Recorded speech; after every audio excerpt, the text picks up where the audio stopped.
Hey, you savage fuckers. Welcome to the Greg Medford Show. This is Greg coming to you from Blade Show Atlanta 2022.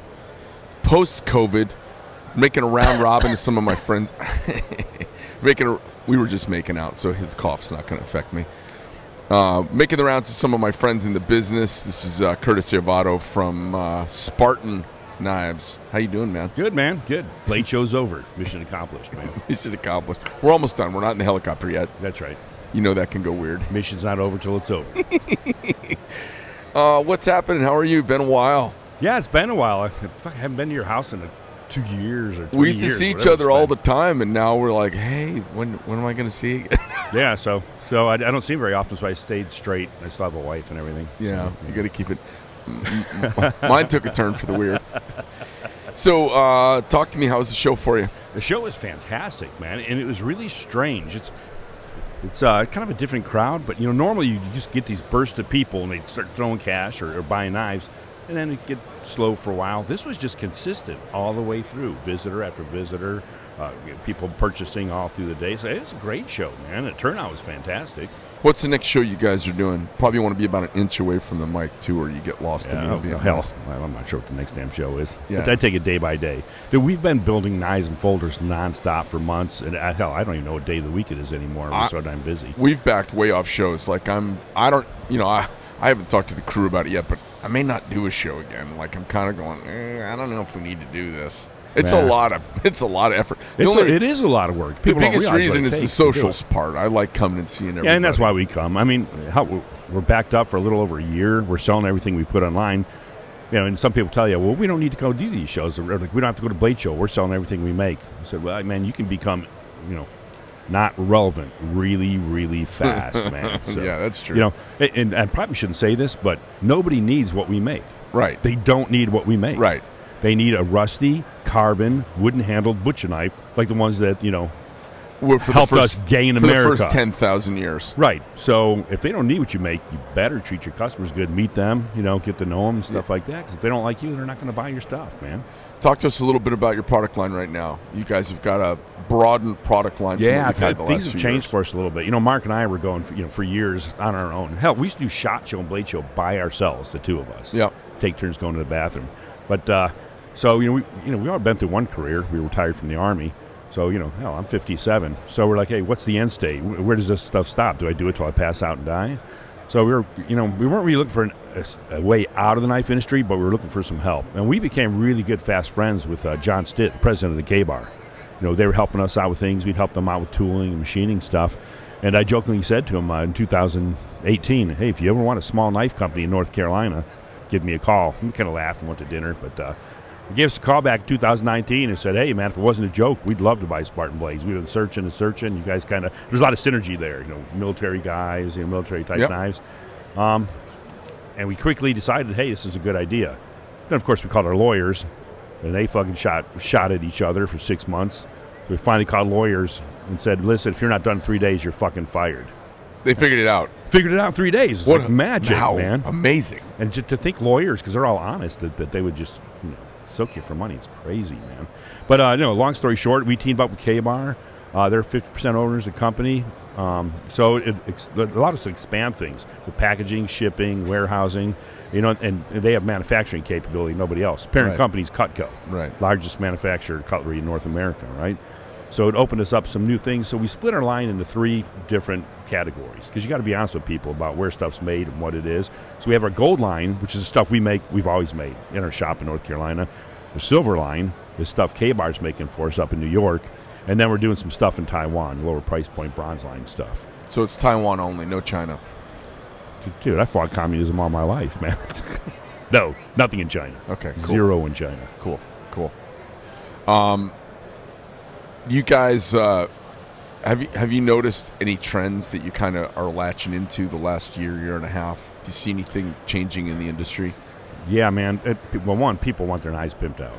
We used to make standard versions of knives. Our thing was clean, simple, sharp, pointy handle. But like I said, nobody needs what we make.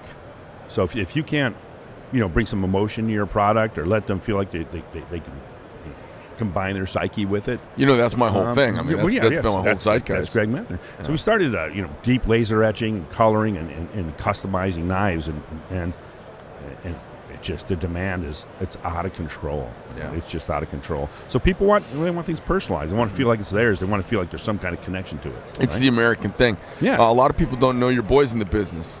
My son, yeah. I'm Curtis Victor Iovito. He's Curtis Victor Iovito II. And my grandson is Nathan. What happened? The only reason you have a second is so there's the third. Right. Like Thurston Howell the third, right? He didn't pick up on the cue. Yeah. And he was a straight A student, but I don't know. But yeah, he's in the business. He pimps knives for us. I think he's gonna be like our Carol Shelby, like us and Hinderer. And he just maybe select few. He just asked me if I would do a small run for him. That he wants to do some stuff too. Yeah, he loves pimping. He's a laser master, so he actually sells Taichma lasers. So he's kind of like the laser guy in the industry. He helps people out, gives them advice, sells them lasers, that kind of thing. It's funny. We were talking about machines. I said, man, I got a new laser sitting in my factory. Fucking thing's huge. They haven't even had a chance to come set it up. He goes, oh, yeah, you got the blah, blah, blah, blah, blah. I'm like, I don't even know what model I have. Yeah, I know. Yeah, he's like, because I had called him up and I said, hey, I'm going to get a laser and love your dad. So, I don't know, whatever laser company you're involved with, tell me and I'll just get one of those. He is with the best. Taichma's been around for years and years. And they come and go. But, man, and I love lasers because they print money. But I got to tell you, man, when you buy something for $120,000, $140,000 and it doesn't come with an instruction manual, I know it's you're weird. Like, come on, man. Yeah. Really? At least it's got software. At least, yeah. Taichma's got the best software. So it's easy, for dumb knuckle draggers like us, we can make stuff. Well, I haven't even turned mine on yet. It's been sitting in my factory for like 6 weeks, and we haven't even turned it on yet. So I'm waiting for them to come out and do the install. Want to sell it? No, I don't. I want 2 more of them, probably. Yeah, I think we're going to get another one, too. They're great tools, really. It's a weird reality where everything is, you can't get stuff. Like, America's like, I want to go get a car, you go get a car. I want a cheeseburger, I'll go get a cheeseburger. Right. I want this, I want that, with it. And now you're like, I want one of these, I got to order 6 months. I'm like, dude, what the fuck is happening? happening? It took me 8 months to get a garage door. Where I live in North Carolina now. The fuck, man? Where I live in North Carolina now, if you want a roof on your new house, you don't get to pick the color. Like, we can come back 2 years and you can pay to have it changed, but if you want a roof, you take what we got, or you don't get a roof on your house. And banks are weird. They don't want to finance a house without a roof on it for some reason. So, so weird. You don't get a choice. So odd. Come on, really? Yeah, America, it's a weird. I don't know what's happening. I mean, I kind of I've got a little funny tickle. It's all of an artificial. Idea. None of this had to happen. No, none of this had to happen. Our economy did not have to be this way. And when I hear people say, there isn't a magic switch, I can just flip to. I'm like, yeah, there is. There's like 9 of them. It's super easy. Yeah. Like we could do all this in a week. Right. This is so frustrating. I've always said, man, if we could fire everybody in our government, put a bunch of Spec 4s and Ranger E5s in charge, be done. We'd be finished. Right. And the cocktail parties would be way more fun. Right. Oh, yeah. Because, animals would be pregnant, houses would burn to the ground. Cats and dogs living together, real Wrath of God type shit. Yeah, end of days. End of days, totally. Yeah. Cool. And both you and Mark just running strong and totally, you guys are, don't see any end in sight. You guys are just cranking away. We used to deliver in 4 to 6 weeks. And I asked a dealer a few years ago, I was like, how is it some of these kids are selling 48 folders in 15 minutes at Blade Show? Because you look at the quality, it's not rocket science. And they said, well, you're too efficient. We can order where we want from you. We'll have it in 3 to 4 weeks, so it's we don't need it. Oh, yeah, they like that controlled chaos and dysfunction. Right. So they said, maybe if you guys start screwing up a little bit and screw your production up and make things hard to get, maybe we'll start buying things. But, once we started doing special editions, that it created that demand. And now, I can't get a dealer knife for a year. So now they have to, of course, put in a purchase order every 90 days or every 30 days, because if they don't, they'll get a batch of knives, they'll sell in a few minutes, and they got to wait another year. Welcome so to the people that manage, I know, welcome to Greg Medford's world. Craziness. Yeah. Crazy. But wait, there's much, much more live from Blade Show. No, it's crazy, man. It's all a demand thing. And we got to keep the quality there, so you still got to check it. I know, it's bonkers. What's the coolest thing you've seen at the show so far? What a great question. Nothing really. Really? I hate to say it, but it's people are backlogged on things. So I mean, they're making the same stuff they did a year before. I'm seeing, what I'm seeing is the last 2 years, everyone's been so busy making to meet demand, and we haven't been able to go out and hawk new things to the Because what's the number one question? What's new? Well, can we make the same shit for 2 years? It'd be awesome.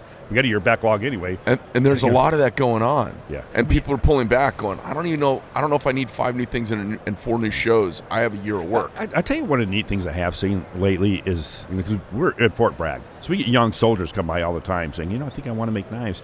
And I've seen a lot of young veterans starting knife companies, and the ones that got their shit straight are doing pretty good. So that's nice to see. Yeah. And we support them. We help them out. Do you recommend they cut their beards off, for fire retardant reasons? It's hard to be a personality without the personality part. So don't cut them off. Put some beads and shit in, or color them blue or something, but you got to keep it that way for about 10 years so you're recognizable. Like Ken Onion's hat, for example. Oh yeah, that's funny. Yeah. Did you see the show I did with Ken? No, I didn't. Mark saw appreciate it. it. He thought he was pretty good. Yeah, I know. I get texts from Mark every now and then he watches. It's like, nice show. No, I watched the one you did with the girl from Naked and Afraid, and I've seen you naked before, and I've seen you grinding naked. So the fact you had clothes on was a little disappointing. I was naked yesterday. Yeah. Now I'm not gay, but if I was, I'd probably date Greg Medford. I'm just saying, because I know he's single now. So. Jesus Christ. Good stuff. Well, listen. Wish you nothing but success. I talk to people all the time. They're like. What is it about the knife business you like? And the people. It's the people. I mean, there's a lot of weird sons of bitches in this business, but there's a lot of good dudes that I just really dig. Between you and Rick and the Reeve family and all of that little circle when we went to always Normandy, we went to Point de Hoc at Normandy and stood there on the beach. And those are things you never, ever forget when you see it, and you don't forget the people you're with when you do it. So it was pretty cool. Nah, that was great. I wish you guys would have gone on the London trip that I did with Steve and a couple guys. That was the Duxford Museum and all that. Oh, yeah. That was great fun, man. Yeah, we had a good time. Are you going to hit EVA next year? We'll hit the EVA show again this year, man. And it was strange this year because we just did it a few months ago. And for those of you who don't know what it is, it's basically SHOT Show for Europe. It's in Nuremberg, Germany. A lot of paintball. And we were like one of the only American knife companies there. Some folks were too busy to go. Yeah. But other folks, they said, well, there's a war in Europe, and I'm afraid to send my employees over there. Like, man, you need to watch the news or read or something, because Germany was not going to be attacked during the EWA show. So we showed up. People were like, hey, thank you so much. You're supporting our country. You're supporting Europe. Thank you for coming. And, man, when you're the only knife company there, or one of few, the sale is pretty good. Yeah? Yeah. So I didn't want to go because of the COVID stuff. I was like, still too many restrictions, not interested. And there was a lot of restrictions. You Yeah. had to get tested in the parking lot. They sent shit to your phone and all that. Bonkers. I think all that's probably ending pretty soon, huh? Yeah, I think the whole world's tired of it. Man. Yeah. It's never going away. I wore a mask for 1 week in a whole year last year at SHOT Show, and that's when I got COVID. So I'm never putting a mask on again. We know we're not doing SHOT Show anymore. We pulled out of it. No, I won't ever be back. We didn't go this time. They're like, you're going to lose your spot. I'm like, well, that's okay. It's lost. I'm not coming back. I'm Greg Medford, bitch. I figured for all the money we spend, I can do other cool marketing things, because it got to be pretty expensive for me. Yeah. Because I don't roll in with one little booth. I got a lot going on. Sure. Yeah. I could go back to one booth, but what's worse, when you downsize, that even looks weird. Yeah. No, so I was like, is Greg Medford okay? Yeah, what's going on? Well? Yeah. I heard he's going bankrupt. So I just punched out and said, well, we're going to spend, about $100,000 that we spent, $120,000 we spent on that show. Yeah. We'll do something. You can do a lot with $120,000 if you're creative. Oh, yeah. Yeah. Oh, yeah. But man, and you got ASK now too, because remember we talked about that years ago in the hotel. I was just going to bring that up. We were drinking over in Europe when this kind of came up, and Curtis and I were actually the ones talking about, how do we get in on some of that big Swiss Army knife action? Victorinox. Yeah, and that's when I started sending you pictures 2 weeks after we got home. I was like, what do you think of this? You're like, pretty cool, but we're kind of busy. Now, I didn't know at the time you guys were in we were talking to the K-Bar. We had non-disclosures. I just wanted to tell you so bad. But, no, that's cool. And that thing's gonna do it's gonna do well. That's pretty cool. ASK, if you don't know what it is, check it out. Greg's got American Service knives. They're small, neat. Slip joints are pretty badass. It's pretty cool. I've been getting into slip joints. So there's Me too. Neat stuff about them. As you get older, you realize how neat they are. Yeah. And everybody thinks they're simple. Super simple to make, right? Super simple. As Chris Reeves said, easy to make one, but make 1,000? Yep. Fucking near impossible. Yeah. Yeah. There's a lot of wisdom coming out of that guy. Man. Yeah, for sure. I was thinking about, where all these little ideas come from and these serendipitous things that happen, these moments, hanging out with your friends, talking about something, having a couple beers in a pub in Germany or Normandy or wherever, and it steers you off, steers your life in a new course, Yeah, well, you notice when you make knives, your face is in them all day long. Sometimes you just don't take the time to step back. Yeah.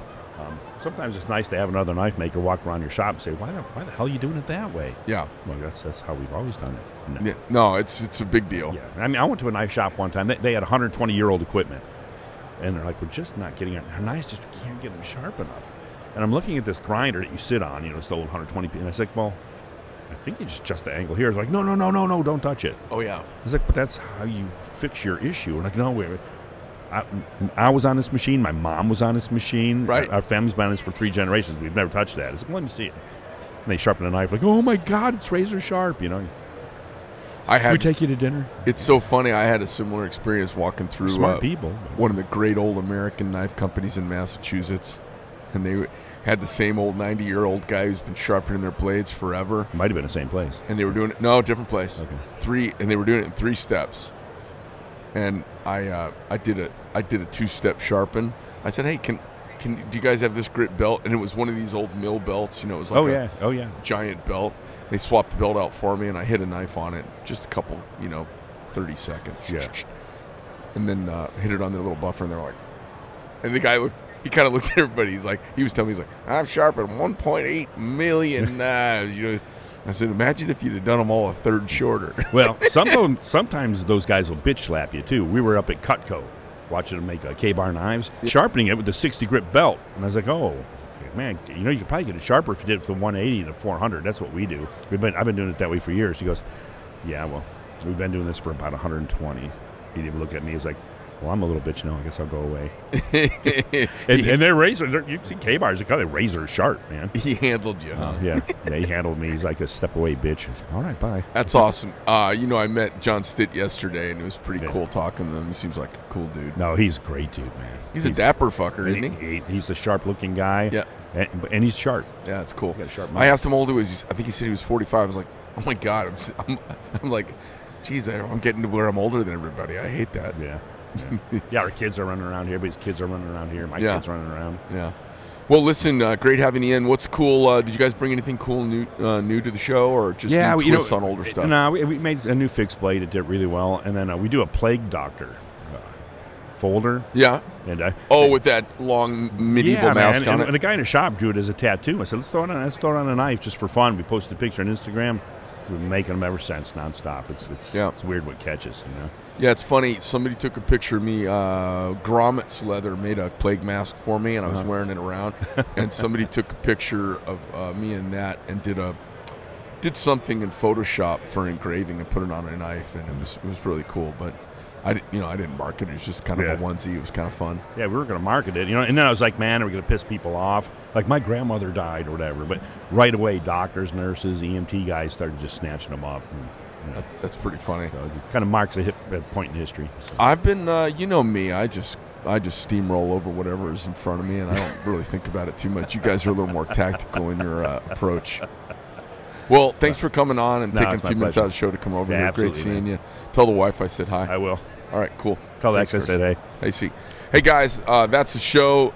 Curtis, tell us your website where folks can come buy your bitchin' knives. www.spartanbladesusa.com. And there's a lot of guys in the industry who talk shit or been in the military a little bit here, a little bit there. Curtis and his partner Mark were both, Tier 1 guys doing really cool stuff for the U.S. for a long time all over the world. And they're the real thing. They make cool stuff and good friends and great people in the business, great Americans.